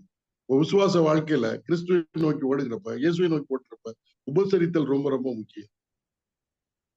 சகோதர சிநேகம், அப்புறம் அந்நியரை உபசரித்தல். 3வது வசனத்துல நீங்க பார்த்தீங்கன்னா கர்த்தரின் நாமத்தின் நிமித்தம் பாடுபடுகிறவர்களை நம்ம பார்ப்போம். அவர்களுடைய பாடுகளை நம்முடைய பாடுகளாக நினைத்து அவர்களை நினைத்துக் கொள்ள வேண்டும். 3வது வசனம். கட்டப்பட்டிருக்கிறவர்களோட நீங்களும் கட்டப்பட்டவர்கள் போல அவர்களை நினைத்துக் கொள்ளுங்கள். நீங்களும் சரீரத்தோடு இருக்கிறவர்கள் என்று அறிந்து தீங்கு அனுபவிக்கிறவர்களை நினைத்துக் கொள்ளுங்கள். என்ன தீங்கு அனுபவிக்கிறவங்க? கொலைபாதகனாக, திருடனாக, பிறருடைய காரியங்கள் தலையிட்டு அப்படி தீங்கு அனுபவிக்கிறவர்கள் அல்ல. கர்த்தரின் நிமித்தம் தீங்கு அனுபவிப்பவர்கள், நீதி நிமித்தம் பாடுபடுகிறவர்கள், நன்மை செய்து தீங்கு அனுபவிப்பவர்கள், சுவிசேஷ நிமித்தம் தீங்கு அனுபவிப்பவர்கள். அது செய்திகளை எல்லாம் நம்ம கேட்கிறப்ப நமக்கு அது சம்பவித்ததாக நினைத்து நாம் அவர்களை நினைத்துக் கொள்ள வேண்டும். ஏதோ அது அவர்கள் வேறே அப்படின்னு நினைச்சிடக்கூடாது. ஏனென்றால் நாம் கிறிஸ்துவினுடைய சரீரத்தில் வெவ்வேறு அவயவங்கள், அவ்வளவுதான். அப்போ ஒரு அவயவம் பாடுபட்டால் மற்ற அவயவங்களும் பாடுபடும். ஒரு அவயவம் வேதனை இருந்தால் மற்ற அவயவங்களுக்கும் வேதனை வரும் என்பதை பார்க்கிறோம். அதே மாதிரி நான் சொல்ல, அதை நடைமுறை வாழ்க்கையில கொண்டு வருகிற கட்டப்பட்டிருக்கிறவர்களுடைய நீங்களும் கட்டப்பட்டவர்களை போல் அவர்களை நினைத்துக் கொள்ளுங்கள். இப்ப கிறிஸ்துவின் நிமித்தம், சுவிசேஷத்தின் நிமித்தம், நீதியின் நிமித்தம் நன்மை செய்து பாடு அனுபவிக்கிறது எல்லாம் நிறைய இருக்கிறாங்களே. அப்ப நிறைய உலகத்துல நீங்க பாத்தீங்கன்னா ஏன் பாடு வந்ததுன்னு அதுக்குரிய காரணத்தை கண்டுபிடிப்பது, அதை விமர்சித்தவர் இருப்பாங்க. ஆனால் நாம் அப்படி இல்லை. கர்த்தருடைய பிள்ளைகள் பாடுபடுகிறப்ப, சுவிசேஷ நிமித்தம், நீதி பாடுபடுகிறப்ப நாம் பாடுபடுவதாக நினைத்துக் கொள்ள வேண்டும். அவருடைய பாடுகளை நம்முடைய பாடுகளாக நினைத்துக் கொள்ள வேண்டும். ஏனென்றால் நீங்களும் சரீரத்தோடு இருக்கிறவர்கள் என்று அறிந்து தீங்கு அனுபவிக்கிறவர்களை நினைத்துக் கொள்ளுங்கள். நம்ம சரீரத்துல இருக்கிறோம். நம்முடைய வாழ்க்கையில் நாளைக்கு என்ன வரும்னு தெரியாது. இது 10ஆம் அதிகாரம் வருகிறப்ப இந்த எபிரேய நிருபத்தை எழுதினவர் சொல்லுவார் பாருங்க, விசுவாசிகளை பற்றி சொல்றப்ப, இந்த எபிரேய விசுவாசிகளை பற்றி சொல்றப்ப ஒரு ரொம்ப தெளிவாக சொல்லு. 10ஆம் அதிகாரத்துல 34வது வசனம். நான் கட்டப்பட்டிருக்கையில் நீங்கள் என்னை குறித்து பரிதபித்ததும் அன்றி பரலோகத்திலே அதிக மேன்மையும் நிலையுள்ளதுமான சுதந்திரம் உங்களுக்கு உண்டென்று அறிந்து உங்கள் ஆஸ்திகளையும் சந்தோஷமாய் கொள்ளையிட கொடுத்தீர்கள். ஒரு காலத்துல அவங்க இருந்திருக்கிறாங்க. அப்ப இந்த எபிரேய நிருபத்தை எழுதினவர் ஜெயில இருக்கிறார். அப்போ அந்த நேரத்துல இந்த விசுவாசிகள் அந்த ஜெயில இருக்கக்கூடிய இந்த எபிரேய நிருபத்தை எழுதினவருடைய அந்த பாடுகளுக்கு தங்களை அடையாளப்படுத்திக் கொண்டார். பரிதபித்ததும் அன்றி பரலோகத்தில் அதிக மேன்மை நிலை உள்ளதுமான சுதந்திரம், அதாவது சொத்து உங்களுக்கு உண்டென்று அறிந்து உங்கள் ஆஸ்திகளையும் சந்தோஷமா கொள்ளையிடும். அது ஒரு காலம். ஆனா இப்ப அது குறைஞ்சு போச்சுன்னு சொல்றாரு. அதை விட்டு விடாதீர்கள். அடுத்த வசனத்தை சொல்லப்படும், ஆகையால் மிகுந்த பலனுக்கு ஏதுவான உங்கள் தைரியத்தை எனது விட்டு விடாதீர்கள். அப்ப இன்னைக்கு நம்ம சுத்தி கர்த்தருடைய நாமத்து நிமித்த பாடுபடுகள் உண்டு. அவர்களை விசாரிப்பது நம்முடைய கடமை. அதுல எல்லாம் எந்த சபை அப்படிலாம் நம்ம பார்க்க கூடாது. எந்த சபை, எந்த இது கர்த்தருடைய நாமத்து நிமித்தம் துன்பப்படுகிறார்கள், அவர்களுக்கு எந்த விதத்தில் நாம் உதவியாக இருப்பது, அவர்களோடு இருப்பது, நம்மை கர்த்தர் வைத்திருக்கிற நிலைமையில் அவர்களோடு நம்மை அடையாளப்படுத்திக் கொள்ளுதல் ரொம்ப ரொம்ப முக்கியம். நினைத்துக் கொள்ள வேண்டும். அவர்களை ஏதோ அவங்க தப்பு பண்ணிட்டாங்க அப்படின்னு விமர்சிக்கிற செயல நம்ம இருக்கக்கூடாது. அதனாலதான் இந்த கலாத்திய நிருபத்தில எல்லாம் இதை பற்றி நமக்கு தெளிவாக சொல்லப்பட்டிருக்கு. அதாவது ஒருவர் பாரத்தை ஒருவர் சுமத்தல் என்று சொல்லப்பட்டிருக்கு இல்லையா? நாங்களும் நீங்க பாடுபடுகிறீர்கள், நாங்கள் உங்களுக்கு பின்பாக நிற்கிறோம் என்று அவர்களை நம்முடைய வாழ்வில நினைத்துக் கொள்ள வேண்டும். அதுதான் நம்ம கிறிஸ்துவை, அதாவது விசுவாசத்தை துவங்குறவரும் முடிக்கிறவருமாகிய இயேசுவை நோக்கி ஓடிட்டு இருக்கிற அந்த ஓட்டத்திலே இது நம்முடைய வாழ்க்கையினுடைய ஒரு பகுதி என்பதை பார்க்கிறோம். அப்புறம் குடும்ப வாழ்க்கையை பற்றி சொல்றாரு பாருங்க. இன்னொரு வார்த்தை முடிக்கலாம். கொலோசியர் 4:18 படிச்சு பாருங்க. அப்போஸ்தலனாகிய பவுல் என்ன சொல்றாரு, இன்னைக்கு சொல்றாரு பாருங்க. கொலோசியர் 4:18.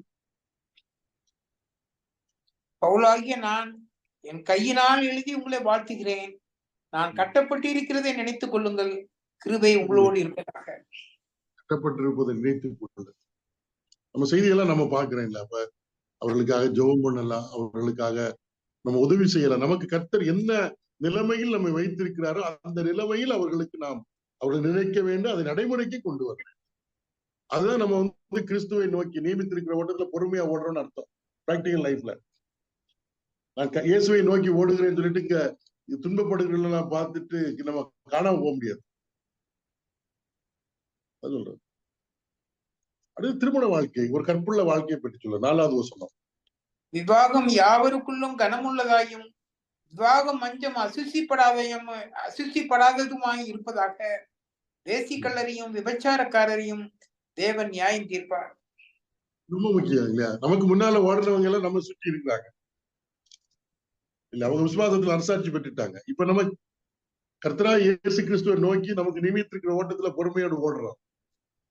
அப்ப இந்த ஓட்ட வாழ்க்கையில ஒரு குடும்ப வாழ்க்கை நமக்கு உண்டு, கர்த்தர் ஏற்படுத்தி இருக்கிறார். நான் இயேசு கிறிஸ்துவை நோக்கி ஓடுகிறேன்னு சொல்லிட்டு இதை நெக்லெக்ட் பண்ண முடியாது. அவர் சொல்றாரு, விவாகம் யாவருக்குள்ளும் கனம் உள்ளது, விவாக மஞ்சம் அசுசிப்படாததாகி இருப்பதாக. திருமண வாழ்க்கையை குறித்து சொல்லுகிறார் இல்ல, ஆண்டவர் அதை ஏற்படுத்தினதை மறந்து போகக்கூடாது. இன்றைக்கு திருமணத்தை குறித்து பரிகாசம் பண்ணக்கூடியவர்கள் இதெல்லாம் நிறைய பேர் இருக்கிறாங்க. நிறைய பேர் திருமணத்தை குறித்து இதெல்லாம் வேண்டாம், திருமண வாழ்க்கைக்குள்ளதான் நம்ம ஒரு லைஃப் வேணுமா, அது இல்லாமலே நம்ம அபிஷியலா இல்லாட்ட சட்டப்படி நம்ம இணைக்கப்படுவதற்கு பதிலாக அதை சட்டப்படி இல்லாமலே நம்ம வாழலாமேன்னு அந்த கட்டத்துக்கு வந்துட்டாங்க. இன்றைக்கு நிறைய இருக்குது, அதை நான் சொல்ல விரும்பவில்லை, அது தகுதியாகிறாது செய்தியில.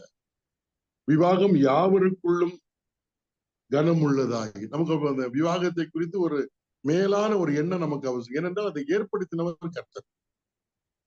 சபையை ஏற்படுத்துவதற்கு முன்பாக கர்த்தர் குடும்பத்தை ஏற்படுத்தினார் இல்லையா? அதை விவாகத்தை ஏற்படுத்தினார். திருமண வீட்டில அதான் வாசிப்பாங்க, ஏதேன் தோட்டத்துல, அப்புறம் கானா ஒரு கல்யாண வீட்டெல்லாம் பற்றி பேசுவாங்க. விவாகம் தேவனுடைய சிந்தையில் எழும்பின பெரிய எண்ணம். அது கனத்துக்குரியது. தேவன் ஏற்படுத்தினால்தான் இன்னைக்கு அதை கனவீனப்படுத்துவதற்குரிய அநேக வழிகளிலும் முயற்சிகள் நடைபெறுகிறது இல்லையா? ஆணும் பெண்ணும் தான் திருமணம் பண்ண வேண்டும் என்பதல்ல, யாரும் திருமணம் பண்ணலாம் அப்படி நாட்டுல சட்டம் ஏத்துறாங்க இல்ல, சட்டத்தின்படிதான் இணைய வேண்டும் என்ற அவசியம் இல்லை.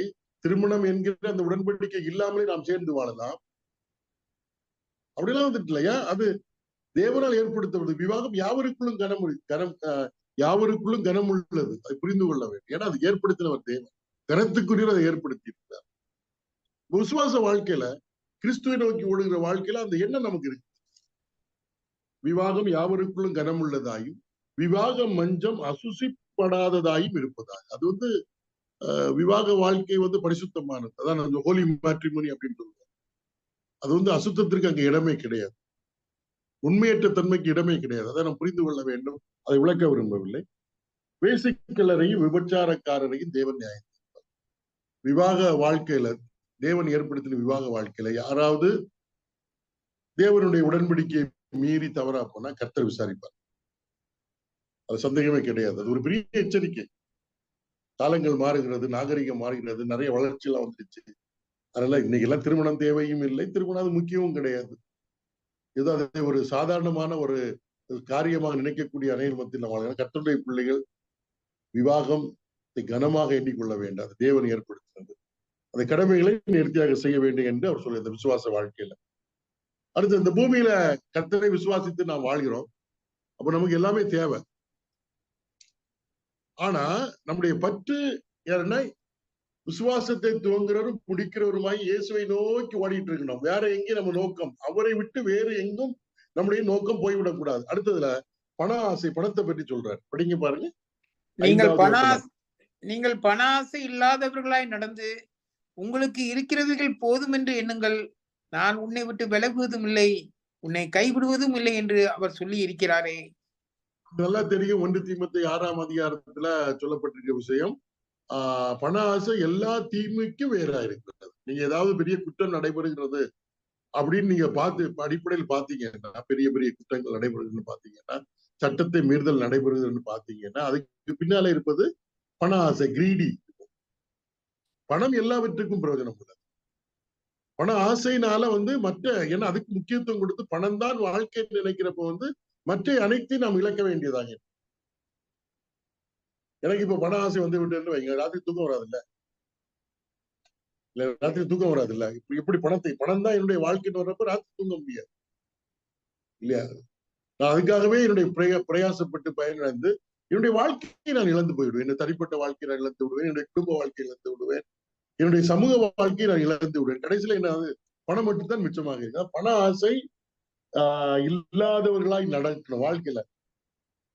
உங்களுக்கு இருக்கிறவர்கள் போதும் என்று எண்ணம். நமக்கு கர்த்தர் என்ன தந்திருக்கிறாரோ அது போதும். இன்றைக்கு என்ன தந்திருக்கிறார் அந்த எண்ணம் நமக்கு அவசியம். அடுத்தது, நான் உன்னை விட்டு விலகுவதும் இல்லை, உன்னை கைவிடுவதும் இல்லை என்று அவர் கர்த்தருடைய வாக்கு. ஏங்க கர்த்தர் சொல்றார், எல்லாவற்றையும் நமக்கு அனுபவிக்க தரக்கூடியவர் சொல்கிறார், எல்லாவற்றையும் தன்னுடைய கட்டுப்பாட்டில் வைத்திருக்கிறவர் சொல்லுகிறார், நான் உன்னை விட்டு விலகுவதும் இல்லை, உன்னை கைவிடுவதும். அப்ப கேட்கலாம், நம்ம கிறிஸ்தவர்கள நம்ம பார்க்கிறோம், சபைகள்ல ஏழைகள் இருப்பார்கள், வசதி உள்ளவர்கள் இருப்பார்கள். இது சேர்ந்ததுதான் சபை. படித்தவர்கள், படிக்காதவர்கள், ஆண் பெண், இதெல்லாம் சேர்ந்ததுதான் கர்த்தருடைய சபை, கர்த்தருடைய பிள்ளைகள் இல்லையா? எல்லாரும் வசதி உள்ளவங்களா இருக்க மாட்டாங்க. அப்ப சிலவங்க வசதியா இருக்கிறாங்க, அப்ப ஏழைகள், சிலவங்க ஏழைகளா இருக்கிறாங்க. அப்ப வசதி உள்ளவங்க எல்லாம் ஆசீர்வதிக்கப்பட்டவங்க, ஏழைகள் எல்லாம் ஆசீர்வதிக்கப்படாதவங்க என்கிற ஒரு எண்ணம் இன்னைக்கு நிறைய இடத்துல இருக்கு. அப்படி நினைக்க கூடாது. இடத்துல ஒரு ஒரு ஒரு வயதான ஆண்டி கேட்டாங்க, அவங்க இப்ப கர்த்தருக்குள்ள இருக்கிறாங்க.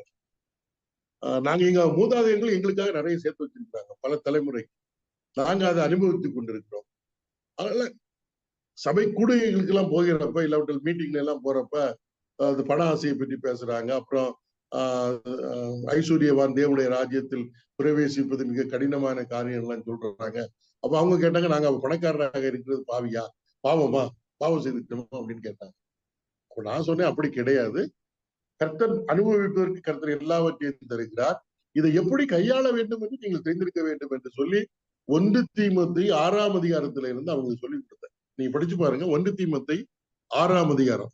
பணம் இருப்பதோ, பணத்தை வைத்திருப்பதோ ஒன்றும் தவறு ஒண்ணும் கிடையாது. அதை எப்படி கையாள வேண்டும் என்று தெரிந்து தீமோத்தேயுக்கு சொல்லுவாரு. ஐஸ்வர்யவான்களாக, கர்த்தருடைய பிள்ளைகள் ஐஸ்வர்யவான்களாக இருந்தால், செல்வந்தர்களாக இருந்தால், அவர்களுக்கு நீ கற்றுக் கொடுக்க வேண்டிய காரியம் என்ன? 6ஆம் அதிகாரத்துல படிச்சு பாருங்க, 1 தீமோத்தேயு 6ஆம் அதிகாரம்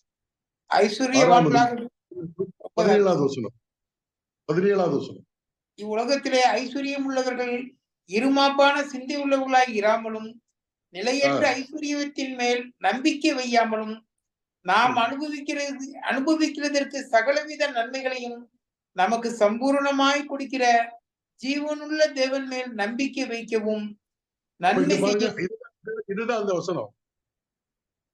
இங்கேயும் சொல்லப்படுறது, நம்முடைய நம்பிக்கை ஜீவனுள்ள தேவன் பேர்ல இருக்கு. இப்ப ஐஸ்வர்யவான்களா இருக்கிறோம் அப்படின்னு வச்சீங்களா, எனக்கு நிறைய வசதி இருக்கிறது, பணம் இருக்கிறது, ஓகே. இப்ப சொல்லப்படுது, இவ்வுலகத்தில், இது தீமோத்தேயு கர்த்தருடைய பிள்ளைகளுக்கு சொல்லிக் கொடுக்கணும், ஐஸ்வர்யவான்களாக இருக்கிறவர்களுக்கு. இவ்வுலகத்தில் ஐஸ்வர்யம் உள்ளவர்கள் இருமாப்பான சிந்தை உள்ளவர்களா. முதல்ல பெருமை வரக்கூடாது, அவ்வளவுதான். ஐஸ்வர்யம் வந்தால் இருமாப்பான சிந்தை இருக்கக்கூடாது. இரண்டாவது, நாம் இன்றைக்கு வைத்திருக்கக்கூடிய ஐஸ்வர்யம்ல நிலையற்றது என்கிற எண்ணம் நமக்கு எப்பவுமே இருக்கு. நம்முடைய வாழ்க்கையில பார்த்திருக்கீங்கல்ல, ரொம்ப ஏழையாக இருந்தவர்கள் எல்லாம் வசதியாக இன்னைக்கு இருந்திருக்க, வசதியாக இருந்தவர்கள் எல்லாம் இன்னைக்கு ஏழைகளாக இருந்திருக்கிறார்கள். இந்த ஒரு 50-60 வருஷத்துல நம்ம பார்த்திருக்க முடியும். இது நிலையற்றது. அதான் நிலையற்ற ஐஸ்வர்யத்தின் மேல் நம்பிக்கை வையாமல் நாம் அனுபவிப்பதற்கும் சகலவித நன்மைகளையும் நமக்கு சம்பூர்ணமாய் கொடுக்கிற ஜீவனுள்ள தேவன் மேல் நம்பிக்கை. நம்முடைய நம்பிக்கை தேவன் மேல். நான் உன்னை விட்டு விலகுவதும் இல்லை, உன்னை கைவிடுவதும். அவர் தான் நமக்கு இது எல்லாவற்றையும் தந்திருக்கிறார். எதுக்குன்னா ஒரு பெரிய நோக்கத்தோடு தந்திருக்கிறார் என்பதை நாம் அறிந்து கொள்ள வேண்டும். நோக்கத்தோடு தந்திருக்கிறார். கர்த்தர் எனக்கு இவ்வளவு ஐஸ்வர்யத்தை தந்திருக்கிறார். இதை ஞாபகத்துல வைத்திருக்க வேண்டும். சரி, இதை எப்படி பயன்படுத்துறது? 18வது வசனம். நன்மை செய்யவும் நற்கிரியைகளில் ஐஸ்வர்யவான்களாகவும் தாராளமாய் கொடுக்கிறவர்களாகவும் உதார குணமுள்ளவர்களாய் இருக்கவும் நித்திய ஜீவனை பற்றி கொள்ளும்படி வருங்காலத்திற்கு தங்களுக்கு நல்ல ஆதாரத்தை பொக்கிஷமாக வைக்கவும் அவர்களுக்கு கட்டளையிடு. ஐஸ்வர்யவான்களுக்கு கட்டளையிடுன்னு சொல்லுவாங்க. 1 தீமோத்தேயு படிக்கிறப்பதான் ஒவ்வொரு ஆண்களுக்கு என்னது, பெண்களுக்கு என்னது, புருஷனுக்கு என்னது, மனைவிமார்களுக்கு என்னது, விதவைகளுக்கு என்னது, அப்புறம் மூப்பர்கள் எப்படி இருக்கணும், டீக்கன்ஸ் எப்படி இருக்கணும், இப்படி எல்லாம் சொல்லிட்டு வர்றப்ப சபையில ஐஸ்வர்யவான்கள் கண்டிப்பா இருப்பாங்க. அப்ப அவங்களுக்கு என்ன போதனை அப்படின்னு சொல்றப்பதான் சொல்லுவாரு, எப்படி தேவன் மேல் நம்பிக்கை வைக்க நன்மை செய்யவும். கர்த்தர் எதுக்கு தர்றார்? நன்மை செய்யறதுக்கு தர்றார். கர்த்தர் தந்திருக்கிற ஐஸ்வர்யத்தை நாம் அவைகளை கொண்டு நன்மை செய்யலாம். நிறைய வாய்ப்பு இருக்கு நன்மை செய்வது. நம்முடைய கண் திறந்திருக்க வேண்டும், செவி திறந்திருக்க வேண்டும், அப்படி சுற்றுமுற்றும் பார்க்க வேண்டும். நன்மை செய்வதற்கு நிறைய வாய்ப்பு இருக்கு. அதுக்குதான் கர்த்தர் நம்மை ரட்சித்தது மட்டுமில்லை, நற்கிரியை செய்வதற்கு நம்ம ரட்சிப்ப நன்மை செய்ய வேண்டும். நற்கிரியைகளில் ஐஸ்வர்யவான்கள், நல்ல காரியம் செய்யறதுல நம்ம ஐஸ்வர்யவான்கள் ஆகிறதற்கு இதை பயன்படுத்த வேண்டும். அடுத்தது, தாராளமாய் கொடுக்கிறவர்களும் உதார குணம் உள்ளவர்களுமாய் இருக்கவும். அடுத்தது, நித்திய ஜீவனை பற்றி கொள்ளும்படி வருங்காலத்திற்காக தங்களுக்கு நல்ல ஆதாரத்தை பொக்கிஷமாக வைக்கவும் அவர்களுக்கு கட்டளையிடு. அப்படி என்றால் இன்றைக்கு கர்த்தர் நமக்கு தந்திருக்கிற ஐஸ்வர்யம், செல்வத்தை கொண்டு நித்திய ஜீவனை பற்றி கொள்ளும் வருங்காலத்திற்கு நல்ல ஆதாரத்தை சேர்த்து வைக்க. நம்ம பரலோகத்துல நம்முடைய பொக்கிஷத்தை கொடுக்கலாம். அப்படின்னா நித்திய சம்பந்தப்பட்ட காரியத்திற்காக அதிகமாக செலவிடுதல். அழகா சொல்லி கொடுக்கிறாரு பவுல் தீமோத்தேயு. ஏன்னா தீமோத்தேயு சபையில இருக்கக்கூடிய சில காரியங்கள் ஒழுங்குபடுத்த அனுப்பப்பட்டிருக்காரு. அப்ப ஐஸ்வர்யவான்களுக்கு ஒரு செய்தி வேணுங்க. அப்ப இதை அந்த ஆண்டிக்கு நான் சொல்லி கொடுத்தேன். அவங்க ரொம்ப சந்தோஷத்தோட போனாங்க. ஐயோ, இது எங்களுக்கு யாருமே சொல்லலையே. எங்களை நாங்க என்னுடைய ராஜ்யத்துக்கு அது அந்த நோக்கம் தெரியாம பேசுறது, அவங்க தவறாக வசனத்தை இது பண்றது. ஐஸ்வர்யத்தின் நம்பிக்கை வைக்க கூடாது, நம்ம தேவன் பேர்ல தான் நம்பிக்கை வைக்க. அப்ப இங்க அதைத்தான் இந்த இடத்துல சொல்றாரு. எபிரேயர்கள் வர்றப்ப விசுவாசத்தை துவங்குறவரும் முடிக்கிறவருமாகிய இயேசுவை நோக்கி நமக்கு நியமித்திருக்கிற ஓட்டத்தில் நாம் ஓடிக்கொண்டிருக்கிறப்ப இந்த பூமியில நீங்கள் பண ஆசை இல்லாதவர்களாய் நடந்து உங்களுக்கு இருக்கிறவைகள் போதும் என்று எண்ணுங்கள். இல்லையா? நான் உன்னை விட்டு விலகுவதும் இல்லை, உன்னை கைவிடுவதும் இல்லை என்று அவர் சொல்லி இருக்கிறாரு. இப்ப பண ஆசைனால நிறைய பேர் விசுவாசத்தை விட்டு விலகி போயிட்டாங்க. நீங்க படிச்சு பாருங்க. 1 தீமோத்தேயு 6 தான்.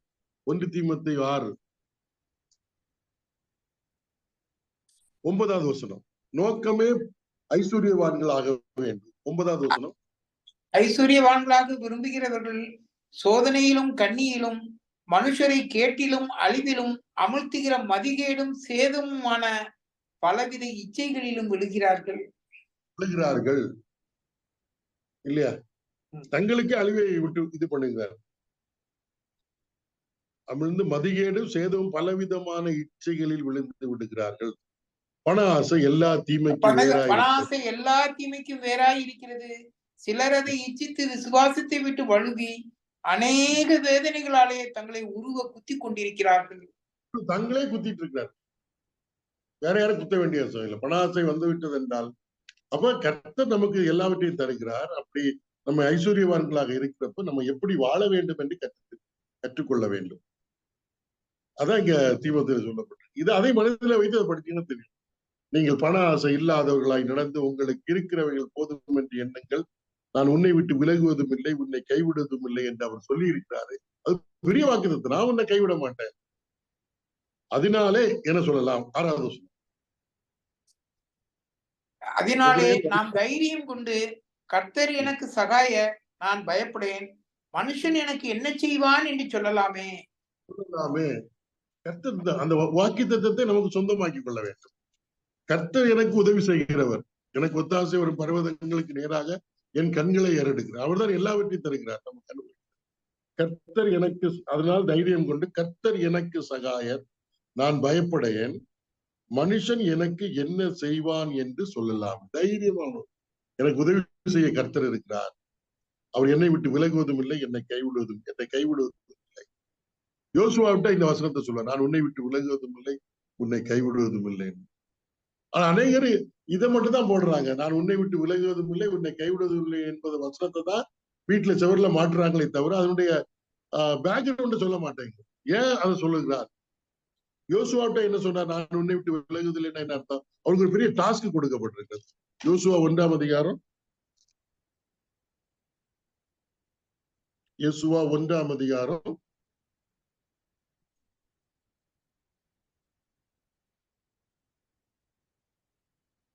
8வது வசனம் படிச்சு பாருங்க. இந்த நியாயப்பிரமாண புஸ்தகம் உன் வாயை விட்டு பிரியாதிருப்பதாக, இதில் எழுதியிருக்கிறதுகளின்படி எல்லாம் நீ செய்ய கவனமாய் இருக்கும்படி இரவும் பகலும் அதை தியானித்துக் கொண்டிருப்பாயாக. அப்பொழுது நீ உன் வழியை வாய்க்க பண்ணுவாய், அப்பொழுது புத்திமானாயும் நடந்து கொள்ளுவாய். நான் உனக்கு கட்டளையிடவில்லையா? பலம் கொண்டு திறன் மனதாயிரு, திகையாதே, கலங்காதே, நீ போகும் இடமெல்லாம் உன் தேவனாகிய கர்த்தர் உன்னோடே இருக்கிறார் என்றார். உன்னோடு கூட இருக்கிறார். உன்னோடு கூட பைபிள்ல வந்து ஒரு முக்கியமான ஒரு வாக்குத்தத்தை தாங்க. நான் உன்னை விட்டு விலகுவதும் இல்லை, உன்னை கைவிடுவதும் இல்லை. அதுக்கு அடுத்த இன்னொரு வெர்ஷன் எப்படி எடுக்கலாம்னா, நான் உன்னோடு கூட இருப்பேன், அவ்வளவுதான். பழைய ஏற்பாடும் சரிதான், புதிய ஏற்பாடும் சரிதான். பழைய ஏற்பாட்டுல கர்த்தர் தீர்க்கதரிசிகளை அனுப்புறப்ப அவங்க சொல்லுவாங்க, நான் குழந்தையாக இருக்கிறேன், பேச தெரியாத ஆளா இருக்கிறேன். அவர் சொல்றாரு, நான் உன்னோடு இருக்கிறேன் அப்படின்னு. புதிய ஏற்பாட்டுல வந்து கர்த்தர் தம்முடைய சீசர்களை வந்து உலகம் முழுதும் போங்கள், சுவிசேஷத்தை பிரசங்கம் பண்ணுங்கள் சொல்றப்ப கொடுக்கக்கூடிய வாக்குத்தத்தம் என்ன? இதோ உலகத்தின் முடிவு பரியந்தம் சதா காலமே நான் உங்களோடு கூட இருப்பேன். அதுக்கு இன்னொரு இதான், நான் உன்னை விட்டு விலகுவதும் இல்லை, உன்னை கைவிடுவதும் இல்லை, உன்னோடு கூட இருப்பேன். இது ரொம்ப நெருக்கமான, கர்த்தர் நம்மோடு கூட இருக்கிறார். அதனால நாம் தைரியம் கொண்டு பயப்பட வேண்டிய அவசியம் இல்லை. அதனால நாம் கர்த்தர் எனக்கு சகாயர், நான் பயப்படேன், மனுஷன் எனக்கு என்ன செய்வான் என்று சொல்லலாம். இது இயேசு கிறிஸ்துவை நோக்கி இந்த விசுவாச ஓட்டத்துல ஓடுறப்ப இந்த வசனம் இதை நம்ம நடைமுறைப்படுத்துறது ரொம்ப நல்லது. கிறிஸ்தவ வாழ்க்கையில வந்து, அதாவது கிறிஸ்துவை நோக்கி நம்ம ஓடிட்டு இருக்கிற இந்த விசுவாச வாழ்க்கையில நமக்கு வந்து சபை என்கிற ஒரு அமைப்பை கர்த்தர் ஏற்படுத்தி தந்திருக்கிறார். தேவனுடைய வீடு சபை.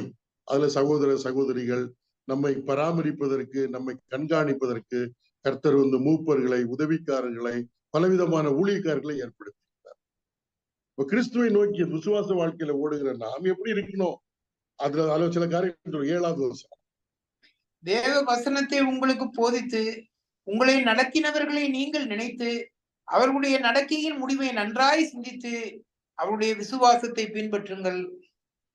நமக்கு முன்னால ஓடினவர்கள் வேத வசனத்தை அதாங்க சொல்லப்பட்டிருக்கிறது. வேத வசனத்தை, தேவ வசனத்தை உங்களுக்கு போதித்து உங்களை நடத்தினவர்களை அப்படின்னா ஏற்கனவே நம்ம நடத்தின நடத்தினவர்கள், இப்ப நடத்தி கொண்டிருக்கிறவர்கள். நீங்க படிச்சு பாத்தீங்கன்னா 17ஆம் வசனம் படிச்சீங்கன்னா உங்களை நடத்துகிறவர்கள், பிரசன்டென்ஸ், உயிரோட இருக்கிறவங்க, நடத்தினவர்கள் இருக்கிறாங்க. நிறைய இருப்பாங்க. ஆவிக்குரிய நிலைமையில நாம் வளருவதற்கு நமக்கு உறுதுணையாக இருந்தவர்கள், நம்மை கரம் பிடித்து நடத்தினவர்கள். அதாவது தேவ வசனத்தை உங்களுக்கு போதித்து உங்களை நடத்தினவர்களை நீங்கள் நினைத்து அவர்களுடைய நடக்கையின் முடிவை நன்றாய் சிந்தித்து, அவங்க உங்களுக்கு போதித்து உங்களை நடத்தினாங்க, அவங்க வாழ்க்கையின் முடிவு எப்படி இருந்தது அதை சிந்தித்து அவர்களுடைய விசுவாசத்தை என்ன செய்யுங்க? பின்பற்றுங்கள். இதான் ரொம்ப முக்கியம். அவருடைய விசுவாசத்தை பின்பற்றுங்கள். இமிட்டேட் பண்ண வேண்டாம். அவங்க எப்படி பேசினாங்க, எப்படி பிரசங்கம் பண்ணாங்க, எப்படி ஊழியம் செய்தாங்க என்பதெல்லாம் இல்ல. அவர்களுடைய பிரசங்கம், அவருடைய ஊழியம் எல்லாமே காரணம் என்னன்னா அவர்கள் கர்த்தர் மீது வைத்த விசுவாசம் தான்.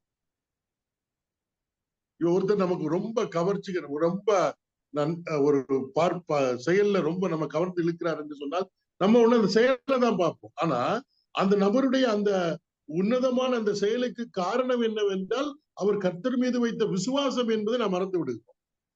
அதனால என்ன சொல்றாருன்னா, நீ விசுவாசத்தை பின்பற்று. அவங்க அப்படி இருந்ததுக்கு காரணம் அவங்க கர்த்தர் மேல் வைத்திருந்த விசுவாசம். கர்த்தரை பற்றி கொண்ட விதத்தினாலதான் அப்படி அவர்கள் நற்சாட்சி பெற்றிருக்கிறார்கள். அவருடைய வாழ்க்கையின் முடிவு அப்படி இருந்தது. அவர்கள் நம்மை நன்றாக நடத்துவதற்கு காரணம் அவர்கள் கர்த்தர் மீது கொண்ட விசுவாசம். அந்த விசுவாசத்தை பின்பற்ற வேண்டும். இன்னைக்கு நிறைய பேர் வந்து இமிட்டேட் பண்ணுவாங்க, காப்பி பண்ணுவாங்க. இல்ல, ஒரு பிரசங்கம் பண்றாருன்னா அவரை மாதிரி நம்மளும் பிரசங்கம் பண்ணோம். அவருடைய அந்த ஜெஸ்டிகுலேஷன் சொல்லுவாங்கல்ல, ஆக்ஷன், அதெல்லாம் பண்ணி, அது அப்படி அல்ல. அந்த நபரிடத்தில் இருக்கக்கூடிய விசுவாசத்தை பின்பற்ற வேண்டும். இப்ப வந்து தீமத்தை வந்து பவுல் தெரிந்தெடுக்கிறார்ல ஊழியத்துக்கு. அவரு கலாத்தியா நாட்டு பக்கத்துல ஊழியத்துக்கு போகிறாரு. அங்க போகிறப்ப வந்து ஒரு ஃபேமிலியை பாக்குறாரு. அங்க வந்து தீமத்தேன்னு ஒருத்தர் இருக்கிறாரு. அவங்க அப்பா வந்து கிரேக்கர், அம்மா வந்து யூத ஸ்திரீ. 2 சபைகளாலே நற்சாட்சி பெற்றவன். அப்போஸ்தல 16 வருது. ஆனா இது நற்சாட்சி பெற்றவன் இருக்கு. ஆனால் அவரிடத்துல கண்டது என்னன்னா, ஒரு களங்கம் இல்லாத மாயமற்ற விசுவாசம் அவருக்குள் இருக்கிறதை கண்டார். அதனாலதான் அவன் என்ன பண்ணான்னா தன்னோடு கூட்டிக் கொண்டு போக, அதை எங்க சொல்வார் அப்படின்னா 2 தீமோத்தேயு, அந்த விசுவாசத்தை பார்க்கிறது. நம்ம அநேக வேளையில என்ன செய்வோம்னா அந்த விசுவாசத்தை பார்க்க மாட்டோம். ஆனா ஒரு செயலை பார்த்துவிட்டு நம்ம ரொம்ப அப்ரிஷியேட் பண்ணுவோம், நல்லது. ஆனா இந்த செயலுக்கு பின்னால் அவன் தேவன் மீது வைத்திருக்கிற விசுவாசத்தை மறந்துவிப்போம். அப்ப அப்படிப்பட்டவர்களை பார்க்கிறப்ப ஆண்டவரே, அவர் உண்மை விசுவாசிப்பது போல நானும் உண்மை விசுவாசிக்க வேண்டும் என்கிற எண்ணம் நமக்கு வர வேண்டும். அப்ப நம்ம நடத்தினவர்களிடத்துல நாம் பின்பற்ற வேண்டிய இது என்னன்னா, அவருடைய விசுவாசத்தை, அவர்கள் கர்த்தர் மீதும் கர்த்தருடைய வார்த்தையின் மீதும் கொண்டிருந்த விசுவாசத்தை பின்பற்ற. அதான் சொல்றாரு. நம்ம வேற காரியங்கள் நிறைய பின்பற்றுவோம். விசுவாசம், கர்த்தர் மீதும் கர்த்தருடைய வார்த்தையின் மீதும் வைத்திருந்த விசுவாசம். கர்த்தருக்கு சித்தமான நம்ம தொடர்ந்து பார்க்கலாம். அந்த 12ஆம் அதிகாரம் வந்து இயேசுவை நோக்கி நியமித்திருக்கிற ஓட்டத்துல பொறுமையோடு எப்படி ஓட வேண்டும் என்பதுதான் இந்த 12, 13 ஆகிய அதிகாரங்கள் நமக்கு சொல்லுது. பொறுமையா ஓடுறப்ப இதெல்லாம் நம்ம வாழ்க்கையினுடைய பகுதியில் நடக்கக்கூடிய காரியங்கள். இதுல எப்படி நம்ம நடக்க வேண்டும், ரொம்ப ஆச்சரியமாக இருக்கு. கிறிஸ்துவை நோக்கி நமக்கு நியமித்திருக்கிற ஓட்டத்தில் பொறுமையோடு நம்மை நெருங்கி இருக்கிற பாவத்தையும் பாரத்தையும் தள்ளிவிட்டு விசுவாசத்தை துவங்குறவரு முடிக்கிறவருமா இயேசுவை நோக்கி நமக்கு நியமித்திருக்கிற ஓட்டத்தில் இப்படி ஒவ்வொன்னா படித்த காரியங்கள் இதெல்லாம் கடைபிடித்து நாம் ஓடுவோம். இதுக்கு அடிப்படை காரணம் கர்த்தர் மேல் உள்ள விசுவாசம். அவர் பார்த்து ஓடுறோம். கர்த்தர் தாமே இந்த வசனங்களை நமக்கு ஆசீர்வதி தருவாராக. ஜெபம் பண்ணலாம். எங்களை கிருபையை நேசிக்கிற அன்பின் பிதாவே, இந்த அருமையான வேலைக்காக உண்மை நன்றியோடு ஸ்தோத்திரிக்கிறோம். பரிசுத்த பிதாவே, எங்களுக்கு முன்பாக ஆயிரக்கணக்கான தேவ மனிதர்கள், உம்முடைய பிள்ளைகள் விசுவாசத்தினாலே நற்சாட்சி பெற்று எங்களை சுற்றி இருக்கிற வேளையிலே, இந்த பூமியிலே வாழக்கூடிய நாங்கள் பாரமான யாவற்றையும் எங்களை நெருங்கி நிற்கிற பாவத்தையும் தள்ளிவிட்டு விசுவாசத்தை துவங்குறவரும் முடிக்கிறவருமாகிய இயேசுவை நோக்கி நியமித்திருக்கிற ஓட்டத்தில் வாழ்க்கையில நாங்கள் ஓட வேண்டும் என்று எங்களுக்கு சொல்லி இருக்கிறேன். பொறுமையோடு, அப்படி பொறுமையோடு ஓடுவதற்கு ஏதுவாக நாங்கள் எங்களுடைய வாழ்க்கையின் எந்தெந்த பகுதி எல்லாம் எப்படி இருக்க வேண்டும் என்று மிக தெளிவாக நாங்கள் புரிந்து கொள்ளும்படியாக எங்களுக்கு நீர் சொல்லி வைத்திருக்கிறீர். நாங்கள் உமக்கு நன்றி செலுத்துகிறோம். இன்றைக்கு படித்த வேத பகுதிக்காக நாங்கள் உண்மை ஸ்தோத்திரிக்கிறோம். ஆண்டவரே, எங்கள் விசுவாச வாழ்க்கையிலே நாங்கள் அசைவில்லாத ராஜ்யத்தை பெறக்கூடியவர்கள். அசைவதெல்லாம் அழிந்து போய்விடும், அசையாதவைகள் தான் நிலைத்திருக்கும். அப்படிப்பட்ட ராஜ்யத்தை பெறக்கூடிய நாங்கள் பயத்தோடும் பக்தியோடும் பிதாவே உமக்கு பிரியமான ஆராதனையை செய்ய எங்களுக்கு நீர் உதவி செய்யும் கற்றுத்தார். நாளை தினத்திலே நாங்கள் சபையாக கூடி வருகிறவர்களிலே இதை நாங்கள் ஞாபகத்துல வைத்துக் கொள்ள நீர் எங்களுக்கு உதவி செய்ய வேண்டுமாய் ஜெபிக்கிறோம். எங்கள் ஆண்டவராய் இயேசு கிறிஸ்துவை நோக்கி பொறுமையோடு ஓடுகிற காலகட்டத்திலே எங்களில் இருக்கக்கூடிய அன்பு சகோதர சிநேகம் நிலைத்திருக்கத்தக்கதாக உதவி செய்யும். நாங்கள் தேவனுடைய பிள்ளைகள், ஆண்டவராகிய இயேசு கிறிஸ்துவை விசுவாசத்தை ஏற்றுக்கொண்ட அனைவரும் தேவனுடைய பிள்ளைகளாகவே நாங்கள் சகோதர சகோதரிகள் என்பதை உணர்ந்து எங்களுடைய செயலில் அந்த சகோதர சிநேகத்தை வெளிப்படுத்த நீர் எங்களுக்கு உதவி செய்ய வேண்டுமாய் ஜெபிக்கிறோம். ஆண்டவரே, உம்மை அறிந்த ஜனங்கள் அநேக தேவனுடைய பிள்ளைகள், எங்களுக்கு கண்ணுக்கு தெரியாத அநேகர் உண்டு கர்த்தாவே, பார்க்காதவர்கள். அவர்களெல்லாம் நாங்கள் காணுகின்ற பொழுது அவர்களை உபசரிக்க வேண்டிய கிருபைகளை எங்களுக்கு நீர் தந்தருளும்படியாக நாங்கள் ஜெபிக்கிறோம். திருமண வாழ்க்கையில பரிசுத்தம் உள்ளவர்களாக வாழ்வதற்கு நீர் எங்களுக்கு உதவி செய்யும். எந்த காரணத்தை கொண்டு எங்களுடைய ஆவியை குறித்து நாங்கள் மிகவும் எச்சரிக்கை உள்ளவர்களாக இருக்கிற உதவி செய்ய வேண்டுமாய் ஜெபிக்கிறேன். இந்த பூமியில வாழ்வதற்கு எங்களுக்கு பொருள் தேவை. ஆனால் அதன் மீது எங்களுடைய ஆசையை வைத்து விடாத வண்ணம் எல்லாவற்றையும் அனுபவிக்க எங்களுக்கு தரக்கூடிய உம்மீது மட்டும் எங்கள் நம்பிக்கை இருக்கத்தக்கதாக உதவி செய்யும். உம்முடைய அருமையான வாக்கு தத்தத்திற்காக ஸ்தோத்திரம். நீர் எங்களை விட்டு விலகுவதும் இல்லை, எங்களை கைவிடுவதும் இல்லை. நீர் எங்களுக்கு சகாயம். மனுஷன் எங்களுக்கு என்ன செய்ய முடியும், நாங்கள் பயப்படும் என்று தைரியமாக சொல்ல நீர் எங்களுக்கு உதவி செய்யும். எங்களை ஆவிக்குரிய வாழ்க்கையிலே கிறிஸ்துவுக்குள்ளாக வளர்ச்சி எடுத்த தேவ மனிதர்களுக்காக ஸ்தோத்திரம். அவருடைய முடிவை நாங்கள் சிந்தித்து பார்க்கிறோம். அதே வேளையில அவர்களுக்கு காணப்பட்ட விசுவாசத்தை நாங்கள் பின்பற்றும்படியான கிருபைகளை நீர் தாரும்.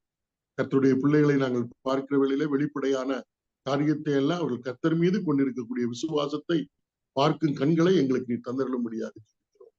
கொட்டிவாக்க சபையாருக்காக ஸ்தோத்திரம். இப்படிப்பட்ட முயற்சி அவர்கள் எடுத்து தங்களுடைய சபைக்கு பயனுள்ள நிலைமையிலும் மற்றவர்களுக்கு பயனுள்ள நிலைமையிலும் இந்த பைபிள் ஸ்டடியை ஏற்படுத்தி வருகின்றதற்காக ஸ்தோத்திரம் செலுத்துகிறோம். இதை கேட்கிற அனைவரும் உங்களுடைய வசனத்துக்கு கீழ்ப்படிய வேண்டும், தேவனை விசுவாசிக்க வேண்டும். அதன் அடிப்படையில கர்த்தரை விசுவாசித்து உங்களுடைய வார்த்தைக்கு கீழ்ப்படிய வேண்டும் என்ற விருப்பத்தை நீர் கொடுத்தருளும்படியாக ஜெபிக்கிறோம். பலவீனமானவர்களை எல்லாம் நீர் தாங்கியருளும். பரிசுத்த பிதாவே, இந்த ஊழியத்தின் மூலமாக உங்களுடைய நாமம் மகிமைப்படட்டும். போதிக்கிற நானே ஆகாதவன் என்று போய்விடாதபடிக்கு எதை கற்றுக் கொடுத்தேனே அதை கை கொள்ள வேண்டிய கிருபைகளை தான். நல்ல வேலைக்காக ஸ்தோத்திரம். உங்களுக்கு சித்தமான வருகிற வாரத்தில் திரும்பவும் நாங்கள் இப்படிப்பட்ட ஊழியங்களிலே சந்திக்க உதவி செய்யுங்கள். ஆண்டவரும் இரட்சகரும் மீட்பெருமாகிய இயேசு கிறிஸ்து நல்ல நாமத்தில் இந்த ஜெபத்தை எடுக்கிறோம் அன்பின் பிதாவே. ஆமென். ஆமென்.